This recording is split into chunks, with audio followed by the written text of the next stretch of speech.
বন্ধুরা তাকে মূল্যায়ন করবে, বন্ধুরা মার্কস দেবে, ইন্টারনাল মার্কস দেবে, শিক্ষকরা মূল্যায়ন করবে। তাহলে একজন শিক্ষার্থী নিজেকে মূল্যায়ন করছে, তার সহপাঠীরা মূল্যায়ন করছে এবং একজন শিক্ষকরা মূল্যায়ন করছে। এই ত্রিস্তর মূল্যায়নের ভিত্তিতে শিক্ষার্থীকে এখন নম্বর পেতে হবে। কাজে কোনো মা বাবা যদি মনে করেন শুধু বাড়িতে পড়িয়ে ভালো নম্বর পাওয়ার ব্যবস্থা করাবেন তার নিজের ছেলে মেয়েদের, সেই দিনটা কিন্তু আর থাকছে না। বরং মা বাবার উচিত হবে ছেলে মেয়েদের এটাই শেখানো যে এই সমাজ, বৃহত্তর সমাজে তোমাকে মিলেমিশে থাকতে হবে, সবাইকে ভালোবাসতে হবে, সবাইকে বন্ধুর মতো থাকতে হবে। স্বার্থপর হয়ে থাকলে কিন্তু পরীক্ষায়ও তুমি ভালো রেজাল্ট করতে পারবে না। জাতীয় শিক্ষানীতি অ্যাকচুয়ালি অলরাউন্ড ডেভেলপমেন্ট। শুধু বুদ্ধি বাড়লো, কেরানিগিরি শিক্ষা হলো, সেটা জাতীয় শিক্ষা নয়।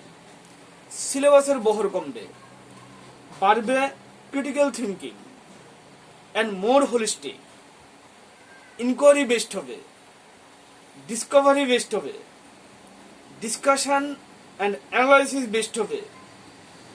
কাজেই ওই মুখস্থের পদ্ধতির বদলে নতুন করে আমাদের শিক্ষানীতি ছাত্রছাত্রীদের মনের ভেতরের যে অপূর্ণতা,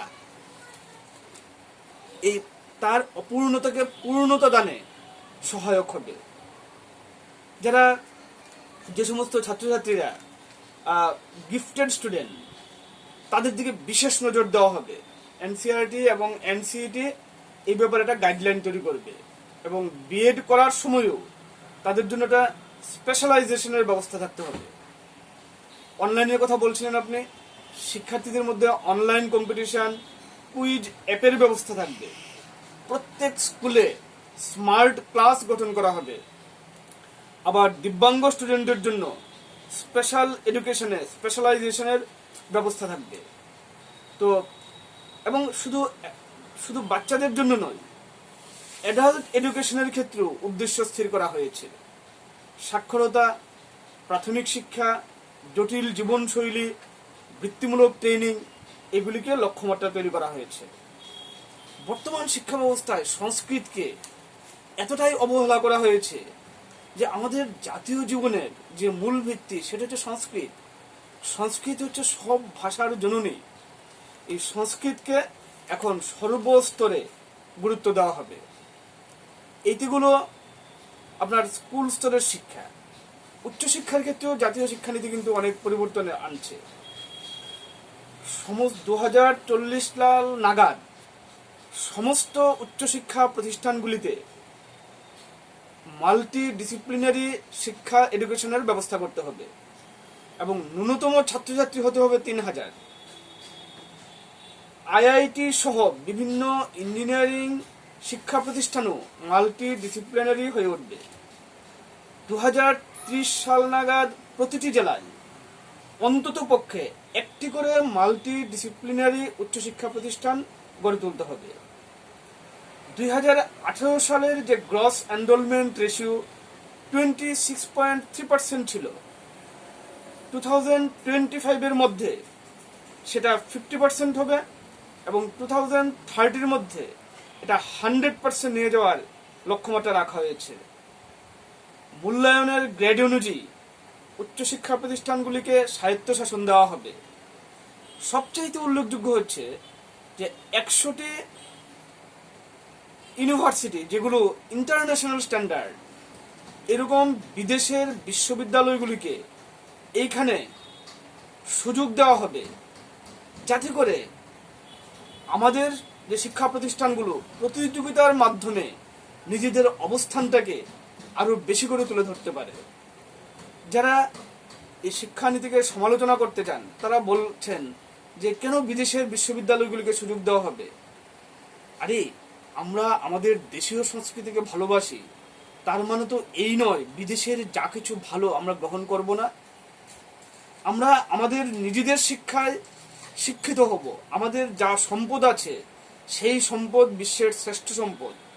তারপরও বিদেশের যদি কিছু ভালো থাকে সেটাকে আমাদের গ্রহণ করতে আপত্তি কোথায়? আমরা কেন উপমণ্ডক হয়ে থাকবো? উপমণ্ডক হয়ে থাকলে তো আমাদেরই ক্ষতি। শিক্ষা প্রতিষ্ঠানগুলিতে ওডিএল ওপেন ডিস্টেন্স লার্নিং এবং অনলাইন প্রোগ্রামের ব্যবস্থাকে জোরদারভাবে চালু করা হচ্ছে। Deemed to be university, affiliating university, affiliating technical university, unitary university, এই শব্দগুলো আর থাকবে না, এখন হয়ে যাবে শুধুমাত্র ইউনিভার্সিটি। সমস্ত শিক্ষা প্রতিষ্ঠানগুলিতে social work, environmental science, ethics এগুলিকে গুরুত্ব দেওয়া হবে। ক্রেডিট বেস সিস্টেম অলরেডি চালু হয়ে গেছে। এখন পলিটিক্যাল সায়েন্সের কোনো স্টুডেন্ট বাংলার কোনো বিষয় নিয়ে পড়তে পারে। এখন যেটা গুরুত্ব দেওয়া হবে যে প্রজেক্ট চালু হবে, ভারতীয় কৃষ্টি, সংস্কৃতি, সাহিত্যের উপর প্রজেক্ট চালু হবে। কলেজগুলিতে ভর্তির জন্য এনটিএ চালু হবে, মানে কি সমস্ত কলেজের জন্য একটি সাধারণ প্রবেশিকা পরীক্ষা হবে। তবে সংশ্লিষ্ট কলেজ না চাইলে এটি চালু নাও করতে পারেন। স্নাতক স্তর হবে 3 থেকে 4 বছরের এবং স্নাতকোত্তর কোর্স হবে 1 অথবা 2 বছর। থাকবে 5 ইয়ার্স ইন্টিগ্রেটেড কোর্স। হায়ার এডুকেশনে এন্ট্রি এবং বা এক্সিট অপশন থাকবে। যেমন 3 থেকে 4 বছরের গ্রাজুয়েশন, কেউ যদি মনে করেন 1 বছর আর পড়বেন না, তিনি সার্টিফিকেট একটা পাবেন। আবার যদি কেউ 2 বছর কোর্স করেন তাহলে অ্যাডভান্স ডিপ্লোমা ডিগ্রি পাবেন। ব্যাচেলার 3 বছরের, যদি কেউ 4 বছরের কোর্স কমপ্লিট করেন তাহলে সার্টিফিকেট পাবেন ব্যাচেলার উইথ রিসার্চ। জাতীয় শিক্ষানীতিতে এমফিল কোর্স রদ করা হলো। কেন রদ করা হলো? যেহেতু রিসার্চ বিষয়টাকে অনার্স স্তরে গুরুত্ব দেওয়া হয়েছে, এমফিলে প্রজেক্ট লিখতে হয়। এইবার অনার্সের স্টুডেন্টরাই তারা প্রজেক্ট লিখবে, এমএ স্টুডেন্টরা তাদের প্রজেক্ট লিখতে হয়। আমাদের স্টুডেন্টদের এখন প্রজেক্ট লিখতে হয়, কাজেই এমফিল কোর্সটাকে এবার রদ করা হয়েছে। উল্লেখযোগ্য বিষয় হচ্ছে শিক্ষা প্রতিষ্ঠানগুলিতে ইকো ক্লাব, স্পোর্টস ক্লাস, সংস্কৃতি ও কলাকেন্দ্র সহ স্ট্রেস ফ্রি শিক্ষার ব্যবস্থা থাকবে। দেখবেন অনেক শিক্ষা প্রতিষ্ঠানগুলিতে ছেলেরা পাঠ্যক্রমের বোঝার জন্য পরীক্ষার আগে অসুস্থ হয়ে যায়। স্ট্রেস ফ্রি শিক্ষা ব্যবস্থা চালু করা জাতীয় শিক্ষানীতির একটি গুরুত্বপূর্ণ দিক। ছাত্রছাত্রীরা এই শিক্ষাকে নিজের মতো করতে পারবে, এখন যেটা পারছে না। হোস্টেল ফ্যাসিলিটি বাড়াতে হবে, বাড়াচ্ছে। সব উচ্চশিক্ষা প্রতিষ্ঠানগুলোকে এক ছাতায় আনার জন্য higher education commission of India গঠিত হচ্ছে। শিক্ষা প্রতিষ্ঠানগুলি হবে নট ফর প্রফিট। এখানে জ্ঞানার্জন হবে, বৃত্তিমূলক শিক্ষার ব্যবস্থা হবে, কিন্তু শুধুমাত্র ইনকাম করার জন্য কতগুলো শিক্ষা প্রতিষ্ঠান খুলে দেওয়া হবে, এইগুলোর এবার হ্রাস টেনে ধরা হবে। শিক্ষাক্ষেত্রে প্রযুক্তিকে কিভাবে কাজে লাগানো যায় তার উপর বিশদ চিন্তা ভাবনা হয়েছে এবং এই কারণে ট্রান্সলেশন ও ইন্টারপ্রিটেশনে সাহায্য করার জন্য Indian institute of translation and interpretation গড়ে তোলার কথা বলা হয়েছে। আমরা যারা শিক্ষক শিক্ষিকা, স্কুলের যারা assistant teacher, headmaster, assistant headmaster, একবার শিক্ষক হয়ে গেলেই কিন্তু আমার সারা জীবনের শিক্ষা নিয়ে গেছে এরকম নয়। শিক্ষাটা হচ্ছে প্রতিদিন জ্ঞানার্জনের শিক্ষা, বুদ্ধিদীপ্তির শিক্ষা, এগুলি গ্রহণ করতে হয়। এই কারণে প্রতি বছর নিজেদের উদ্যোগে মিনিমাম 50 ঘন্টার কন্টিনিউয়াস প্রফেশনাল ডেভেলপমেন্ট, যেটাকে সিপিডি বলা হয়, এটাকে অংশগ্রহণ করতে হবে। 2021 সাল নাগাদ এনসিটি এবং এনসিটির যৌথ উদ্যোগে national curriculum framework for teacher education NCFTE 2021 প্রকাশিত হবে। 2030 সাল নাগাদ সাধারণ ডিগ্রি কলেজ ও বিশ্ববিদ্যালয়গুলিতে এই ট্রেনিং এর ব্যবস্থা সম্পূর্ণ হবে। 4 ইয়ার্স ইন্টিগ্রেটেড গ্রাজুয়েশনের সাথে বিএড কোর্স থাকবে। যারা গ্রাজুয়েশন করে নিয়েছে তাদের জন্য 2 বছরের বিএড কোর্স, যারা 4 বছরের গ্রাজুয়েশন বা মাস্টার ডিগ্রি সম্পূর্ণ করেছে তাদের জন্য 1 বছরের বিএড কোর্সের ব্যবস্থা থাকবে।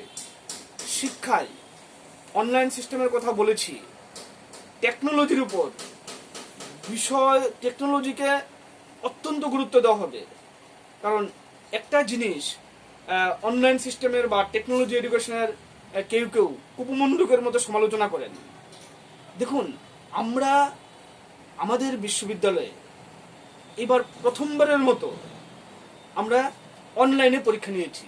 ত্রিপুরা বিশ্ববিদ্যালয়ের প্রায় 18-19টা ডিপার্টমেন্টের পরীক্ষা শেষ হয়ে গেছে বলে আমি যতটা জানি অনলাইনে।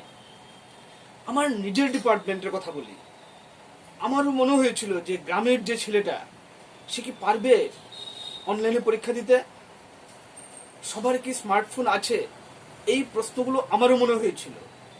কিন্তু শিক্ষকরা যদি চান, আন্তরিক হন, আমার ডিপার্টমেন্টের আমার 3জন শিক্ষক, ওরা আমার জুনিয়র, ওরা এমনভাবে সিস্টেমটাকে পরিচালনা করেছে যে আগে থেকে স্টুডেন্টদের সাথে সংযোগ করেছে যে তোমাকে এইভাবে অনলাইনে আসতে হবে, এইভাবে তোমার পরীক্ষার উত্তর লিখে তোমাকে ফিডব্যাক দিতে হবে।